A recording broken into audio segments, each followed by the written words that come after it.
Greetings and welcome to another narration done by Dr. Torment. The following story may contain some sensitive topics.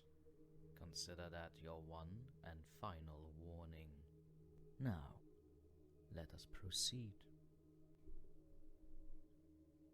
I'm the sort of person who is skeptical about any claims regarding the existence of the paranormal.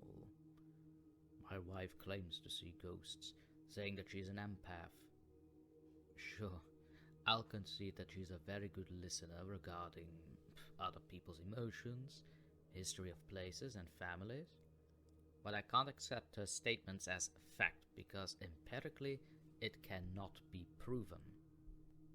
And with that said, you can believe me or not, but what I'm about to say is something that even I have a lot of trouble disbelieving. I can't say I've had any supernatural experiences in my life, but there are several things that happened when I was quite young that I simply can't explain. Going as far back since I was 18 months old, I either had a memory or a very vivid imagination of my life before birth. I was floating up into the sky with no land in any direct way. In front of me was a kindly middle-aged Native American man wearing a plain white robe. He asked me if I was ready, and when I said yes, I somehow descended and experienced my own birth. I know this all sounds crazy, and, well, I guess it could all be chalked up to me having a dream. But as I got older, things got weirder when I was about 6 or 7 years of age. I started getting very distinct mental images of something extremely disturbing. What I saw was a tanned, mummified-looking, emaciated, dead face. The eyes were glassy, but somehow horribly alive, and the lips and nose were shrunken. The creepiest thing about the face was the far too wide smile and a full set of very white teeth. Then, when I was 9 or 10, I read for the first time about an expedition in Antarctica where several members of an expeditionary group died and were left behind, their bodies only discovered in the 20th century. The article I was reading had images of them.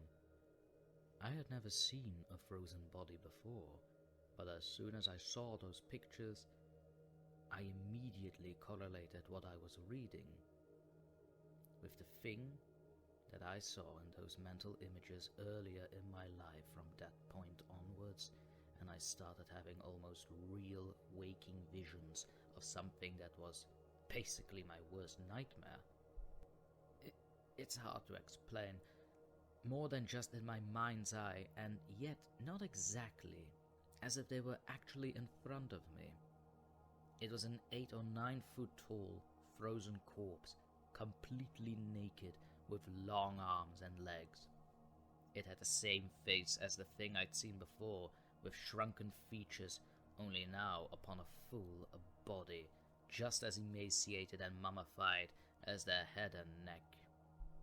I only ever saw it on cloudy days in the late fall or winter, and always when it was between me and a window. So it was sort of backlit at least. It never made any motion, or, well, anything. It just stared down at me with that horrible grin. I finally learned what this thing was, the Wendigo.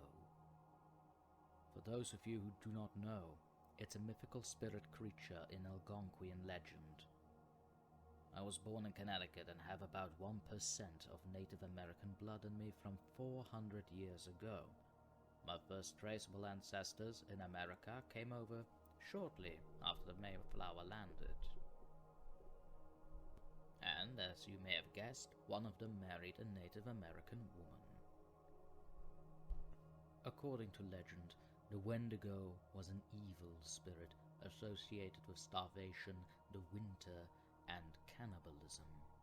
It would have been drawn towards either the desperate people into eating their fellow humans during the winter time, or outright possessed those who did retort to cannibalism. There are various stories about how the Wendigo looked, but most agree that it looks like a frozen corpse, generally taller than a normal human. And no, it doesn't have antlers, like all those pictures you find via Google search. Well, mine doesn't at least. It can reportedly mimic human voices to lure the unwary away. Here's the thing. I experienced this before I even identified what the creature was or knew anything about the legends. Only after well over a decade of initially seeing this Wendigo did I come across the description of what it looked like.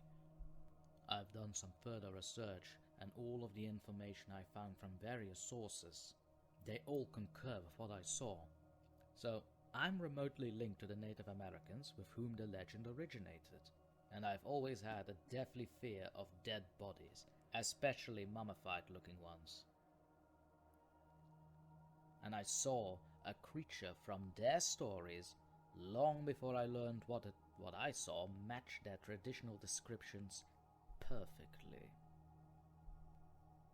I was, and still am, skeptical, but even I can't ignore these coincidences.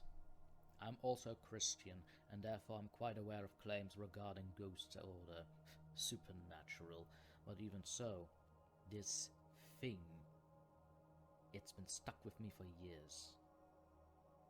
I saw it earlier today, which is why I'm relaying this now. Does anyone else have any insights? I've considered seeking out a highly knowledgeable Algonquian person so I can figure out what to do, but I'm torn because I also have some reservations about that from a religious perspective. I promise this story is sincere. It sounds pretty fantastical, even to me. But I can't shake the feeling that this isn't just my imagination. And with that, our session has concluded. With this, I would also like to take a moment to thank all of you sweet wicked people for joining me in this narration. Do you desire more? Then tickle the bell icon and like this video, and of course do leave a comment behind with your thoughts. Lastly, for those willing, consider joining us on our Patreon page and help support the channel yourself personally with all the added benefits therein. This was Dr. Torment bidding you adieu, and remember, don't fall asleep ever.